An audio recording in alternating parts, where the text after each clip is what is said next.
చేశాడు. 6వ అధ్యాయంకి వచ్చేసరికి వీళ్ళంతా ఏమైపోయారు? దేవునికి విరోధంగా అయిపోయారు. దేవునికి విరోధులు అయిపోయారు. వాళ్ళ ఊహ అంతా కూడా ఎలా ఉంది? కేవలం చెడ్డది.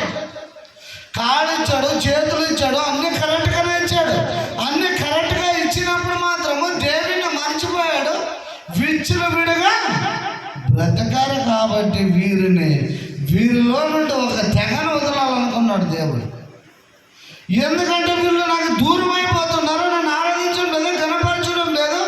40 సంవత్సరాలు ఇశ్రాయేలు ప్రజలు నడిపించినా కూడా కృతజ్ఞత లేనటువంటి జీవితంలో జీవించారు. కాబట్టి ఈ ప్రజలకు దేవుడు ఉన్నాడని గ్రహించాలంటే ఏమి చేయాలనుకున్న దేవుడు ఒక డిఫరెంట్గా ఈ మనుషుల నుండి తెగను వదిలాడు. పుట్టేమో ఆదామునేమో కుంటివానిగా పుట్టిలా, ఏబేలును పుట్టిలా, సేతును పుట్టిలా. మరి వీళ్ళు ఎలా పుట్టుకొచ్చారు? తర్వాత ఎలా? ఎన్ని ఇచ్చాడు కానీ ఎన్ని ఇచ్చినప్పటికీ దేవుని గుర్తించలేదు, దేవుని మహిమపరచలేదు. కాబట్టి వీళ్ళు నన్ను గుర్తించాలా? అసలు దేవుడు ఉన్నాడని వీళ్ళు ఎరగాలంటే ఏమి చేయాలంటే, గురుటివానగా పుట్టించాడు, కుంటివానగా పుట్టించాడు, చెవిటివానగా పుట్టించాడు. కానీ ఈనాడు సమాజము అయ్యో వీడు గుడ్డివాడుగా పుట్టాడంటే ఎంత పాపమో చేశాడో, వీడు కుంటివాడగా పుట్టాడంటే ఎన్ని పాపాలు చేశాడో కానీ ఎవరికి తెలియదు. లేకపోతే వీళ్ళు పితరులు చేశారా? వీళ్ళు తల్లిదండ్రులు కూడా ఏమన్నా శాపగ్రస్తుల పాపము చేశారా అనుకొని ఆనాడు యేసుక్రీస్తు మార్గంలో వెళ్ళిపోతున్నటువంటి సమయంలో యేసుక్రీస్తు దగ్గర ఉన్నటువంటి శిశువులు, అయ్యా బోధకుడా విను, ఏమయ్యా వీడు గుడ్డివాడే పుట్టుటకు వీడు పాపము చేశాడా లేకపోతే వీడిని కన్నవారు పాపము చేశారా అంటే, ఎందుకంటే బోధకుడు అంటే బోధించమనగా గురువుకు సర్వము తెలిసి ఉండాలి. కాబట్టి ఆ సర్వజ్ఞాని అయినటువంటి ఆ మహనీయుడు యేసు ప్రభువు తన శిష్యులకి బోధ చేస్తున్నాడు. ఎందుకంటే ఇది తెలియకపోతే రేపొద్దున మీరు కూడా ఎలాగ బోధ చేస్తారో, సమాజానికి ఎలా సువార్త చెబుతారో తెలియదు. కాబట్టి నేడు నా శిష్యులు నా దగ్గర ఉన్నారు కాబట్టి వీళ్ళకి సర్వమును బోధించాల. సర్వమును నేను ఈ జ్ఞానమును, పరలోక సంబంధమైన జ్ఞానమును నింపాలని తెలుసుకొని, అయ్యా వీళ్ళే పాపము చేయలేదు, కుంటివాడుగా పుట్టినవాడు పాపము చేయలేదు, గుడ్డివాడుగా పుట్టినవాడు పాపము చేయలేదు. కానీ మూగవాడిగా పుట్టినవాడు వీడు కూడా వీని పాపం ఏమయ్యో లేదు, వీడిని కన్నవారు కూడా ఏ పాపం చేయలేదు. కానీ వీడి యందు దేవుని క్రియలో ప్రత్యక్షపడుటకే దేవుడు వీరిని ఇలా పుట్టించాడు. ఎలా? కుంటివాడిగా, గుడ్డివాడుగా. ఎన్నో సంవత్సరాల నుండి 38 సంవత్సరాల నుండి కళ్ళు లేక దేవుని స్వస్థత కోసం కాచుకొని ఉండి కోనేటిలో దిగి వాళ్ళది మరి యేసుక్రీస్తు ద్వారా స్వస్థత పొంది దేవుడు ఉన్నాడు, దేవుని కుమారుడు ఉన్నాడని సాక్ష్యం ఇచ్చుటకై దేవుని క్రియలు వీరి యందు ప్రత్యక్ష పడా. అందుకనే పుట్టించాడు కానీ వీళ్ళేమో పాపం చేశారని కాదు. ఎందుకంటే ఒకనాడు అన్ని కూడా కరెంట్ ఇచ్చాడు, కరెంట్ ఇచ్చినాడు, మీరు దేవుడు ఉన్నాడని కూడా గ్రహించలేకపోతున్నారు. కాబట్టి అందుకనే దేవుడు ఇలా ఒక తెగ వదిలాడు. కాబట్టి వీళ్ళనా దేవుని తెలుసుకుంటారంటే ఈనాడు కుంటివాళ్ళ గుడ్డివాళ్ళ కూడా ఎక్కడ అసలు ఏదో పిచ్చిన డబ్బులు వస్తుంది, చాలు తింటున్నాము, బ్రతుకుతున్నాము. కానీ అసలు గుడ్డివాళ్ళని ఎందుకు పుట్టించారని గ్రహించేటువంటి జ్ఞానమే మర్చిపోయారు ఈనాడు. ఇంకా నానా రకాలుగా తెగను వదిలాడు దేవుడు. నపుంసకులుగా కూడా పుట్టించాడు. కానీ వీళ్ళైనా దేవుని కోసం బ్రతుకుతారంటే వీళ్ళు కూడా ఈరోజు తాగి తందనాలాడి ఏదో నానా రకాలుగా శరీర కోరికలకు, లోక సుఖాలకు. కానీ ఇది కాదు, దేవుడు ఎందుకు ఇలా పుట్టిస్తున్నాడు, ఎందుకు మాలోనే ఆదమవ పుట్టిన నాడు నీతిమంతులుగాను యథార్థవంతులుగాను పుట్టించేటటువంటి దేవుడు మరలా మాలో ఇలా ఎందుకు డిఫరెంట్గా చేశాడు? ఎందుకు విభాగించాడు? మంచితనంలో నుండి అవిటితనము, చెవులు బాగా వినే దానిలో నుంచి చెవిటి వానగాను పుట్టించాడు కదా. ఇలా ఎందుకు పుట్టించాడు దేవుడు అనేటువంటిది తెలుసుకోలేక ఈనాడు మనిషిలో జీవిస్తున్నాము. ఏదో గుడ్డివానగా పుట్టాము, పింఛన్ వస్తుంది, డబ్బులు వస్తుంది, చాలు. కానీ దేవుని క్రియలు వీని యందు బయలుపరచబడాలి. అపోస్తలులు రాసినటువంటి కార్యములు 3వ అధ్యాయము 8వ వచనం చదువుదాం. అపోస్తలులు రాసినటువంటి కార్యములు 3వ అధ్యాయము. వాడు దిగ్గన లేచి నిలిచి నడిచాను. వీడు నడిచిన వాడు, వీడు గుడ్డివాడు, గుడ్డివాడుగా పుట్టాడు. పుట్టుకతోనే మరి ఏమి కాళ్ళు లేవు కదా. ఈనాడు దిగ్గిన లేచి దేవుని మందిరం ముందర గంతులు వేసి దేవుని శుద్ధించుచున్నాడు, ఆరాధిస్తున్నాడు. నానాడు ఆశ్చర్యపోయారు చూసి. కాబట్టి ఇలాగ నువ్వు స్వస్థత పొంది దేవుడు ఉన్నాడని నిరూపించాలా. దేవునికి మనము కుమారులమై ఉన్నామని చెప్పాలి. కానీ పుట్టకతోనే ఉన్నటువంటి వాటిని స్వస్థత చేశాడు. మధ్యన వచ్చినటువంటి కూడా చేస్తాడు. కానీ నువ్వు నమ్మితే చేస్తాడు, నమ్మకపోతే చేయడు. మత రాసిన సువార్త చదువు ముగించుతాం. మత రాసినటువంటి సువార్త 8వ అధ్యాయము 8వ వచనం చదువు. మత రాసినటువంటి సువార్త.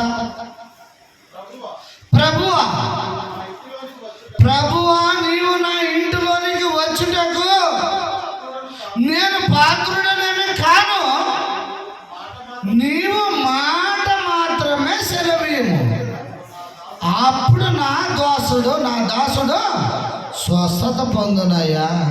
ఈనాడు నువ్వు గుర్తికి పోతే స్వస్థత లేదు, ఎక్కడ పోతే స్వస్థత లేదు. నీలో నమ్మకం ఉండాలి. ఎందుకంటే ఒక శతాధిపతి యేసుక్రీస్తు ఉన్న చోటుకు వచ్చాడు.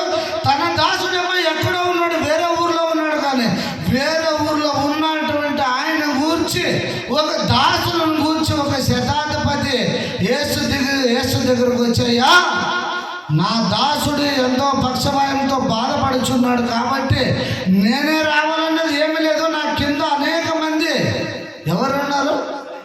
సైనికులు ఉన్నారు, దాసులు ఉన్నారు. వారిని కూడా నేను పంపవచ్చు నీ దగ్గరికి, కానీ వారినేమి పంపలేదు. నేను వచ్చాను. నీవైతే ఏమంటున్నావు? నీ ఇంటికే పోదామంటున్నావు, కానీ నా ఇంటికి వచ్చుటకు నేను పాత్రుడు కాదయ్యా. అందుకు యేసుక్రీస్తు చెప్తున్నాడు. కిందకి చదువుదాం.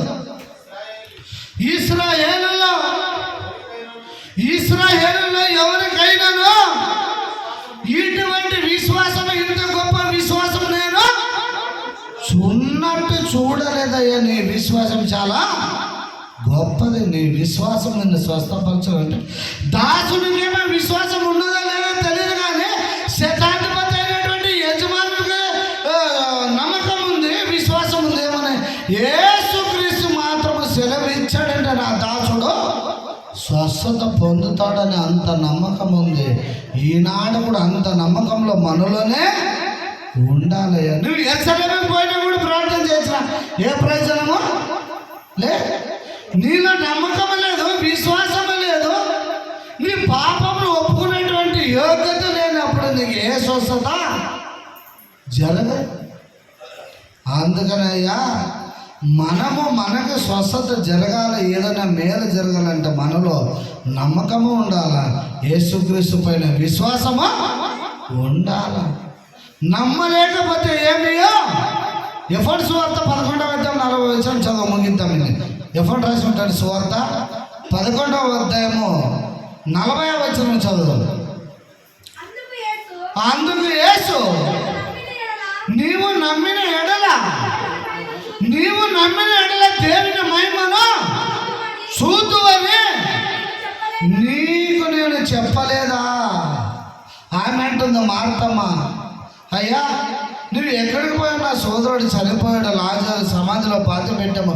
నీవు కూడా మా దగ్గర ఉంటే నా తమ్ముడు చనిపోయేవాడు కాదు కదా అంటే ఆయన అంటున్నాడు, మార్తమ్మ చనిపోయాడని సమాధిలో ఉన్నాడని నువ్వేమి అనుకోవద్దు. కానీ మార్తమ్మ, నీవు నమ్మిన ఎడల దేవుని మహిమను నువ్వు నమ్మాల. నమ్మకమే లేక నువ్వు దీర్ఘ ప్రార్థనలు చేసిన ఏ ప్రయోజనమో లేదు. నువ్వు ఆల్నైట్ అంతా పొరుల దొరిలో ఏ ప్రయోజనమో లేదు. దేవుడు చనిపోయిన వారిని, యేసుప్రభు చచ్చిపోయినటువంటి లాజరును లేపాడు. మరి చనిపోయినటువంటి యవనాసుని కూడా అపోస్తుడైన పౌలు కూడా బ్రతికించాడు. నమ్మాలా? అవునా? ఒక స్త్రీ యేసుక్రీస్తు ఒక చెంగను ముట్టితేనే నా రోగం బాగుపడుతుందంటే, అమ్మా నీ విశ్వాసమే నిన్నే స్వస్థపరిచింది. నీలో విశ్వాసం లేకపోతే 1000 రూపాయలు కదా 10,000 కనుక తెచ్చి నీ ఇక్కడ పెట్టిన నీకు స్వస్థత ఏమే లే. కాబట్టి నమ్మాల. నమ్మిన తర్వాతనే దేవుడు నిన్ను బాగా చేస్తాడు. నమ్మిన వానికి సమస్తము సాధ్యమే. నమ్మలేకపోతే నీకు ఏది కూడా జరగదు. కాబట్టి నమ్మాల. కష్టమైన, బాధ అయినా, అప్పైన ఏదైనా సరే మీరు నమ్మితే దేవుడు మీకు మేలు చేస్తాడు, ప్రతిదీ సాయం చేస్తాడు. కాబట్టి నమ్మలేకపోతే ఏమి స్వస్థత లేదు. ఒకరికేమో స్వస్థత. ఒక ఆయన కోడపూరులో పాస్టర్ చనిపోయినాడు. లివర్లు పాడయి లివర్లను తీసిన తర్వాత కూడా, ఇది నేనేం ఫేక్గా చెప్పేది, ఆయన లివర్నే తీసేశారు, లోపల చనిపోయిందని. 12 సంవత్సరాలు బ్రతికాడు, 12 సంవత్సరాలు దేవుని సువార్తను చేశాడు. ఇప్పుడు 1 సంవత్సరం అయింది చనిపోయింది. అలాగా నమ్మాల. నమ్మితేనే స్వస్థత, నమ్మితేనే అద్భుతం జరుగుతుంది. నమ్మిన మనకి సమస్తము సాధ్యము అవుతుంది. నమ్మలేకపోతే నీకు ఏది కూడా పోదు. ఇప్పుడు సపోజ్ కళ్ళు సరిగ్గా కనిపించమంటే దేవుడు ప్రకృతిలో ఎన్నో రకాలుగా ఇచ్చాడు. అద్దాలు పెట్టుకున్నా కూడా నీకు బాగా కనిపిస్తుంది. స్వస్థత ఒక్కొక్క దానితో నీకు జరుగుతుంది. దేవుడు నిన్ను ఏ ద్వారా స్వస్థత పరచాలనుకుంటే ఆ ద్వారానే స్వస్థత పరుస్తాడు. కానీ నీవు అనుకున్నట్ల స్వస్థత ఏమే కాదు. దేవుని నమ్మాలా. యేసు ప్రభు ఏది ఏమైనా సరే ఆయన పాదాల చెంతకు వచ్చాము, ఆయన్ని నమ్ముకున్నాము. యేసుక్రీస్తు ద్వారానే మనకు సర్వము జరుగుతుంది. మాకు స్వస్థత జరుగుతుంది, మేలు జరుగుతుంది, నెమ్మది జరుగుతుందని మీరు అనుకొని నమ్మాలా. విశ్వసించిన నాడే మనకు జరుగుతుంది. కానీ విశ్వాసము నమ్మకము లేకపోతే ఏ మేలు జరగదు, ఏ స్వస్థత జరగదు. నమ్మితే సమస్తము సాధ్యం. అందుకనే మార్తమ్మ దగ్గర చెప్పాడు యేసుక్రీస్తు, మార్తమ్మ నువ్వు తమ్ముడు చనిపోయాడని బాధపడవద్దు. నీవు నమ్మిన ఎడల ఈనాడు దేవుని మహిమను చూద్దు. చనిపోయినటువంటి ఆయన్ని లేపాడు, బయటకు పిలిచాడు. చనిపోయినటువంటి ఆయన బ్రతికించినటువంటి యేసు ప్రభు నీ జ్వరమును, నీ రోగమును నిన్ను మందుల ద్వారా స్వస్థపరచడం మేము గొప్ప కాదు. కాబట్టి నమ్మాలా. నమ్మితేనే దేవుడు బాగా చేస్తాడు. నమ్మలేకపోతే ఏమీ లేదు. కాబట్టి మనమందరం కూడా యేసుక్రీస్తు ద్వారా స్వస్థత పొందాలంటే యేసుక్రీస్తును నమ్ముకోవాలా. ప్రభు మార్గంలో, ప్రభు బాటలో, ప్రభు ప్రేమలో. అవునా? యేసుక్రీస్తుకు కలిగిన మనసు మనకు కూడా కలిగి జీవించాలా.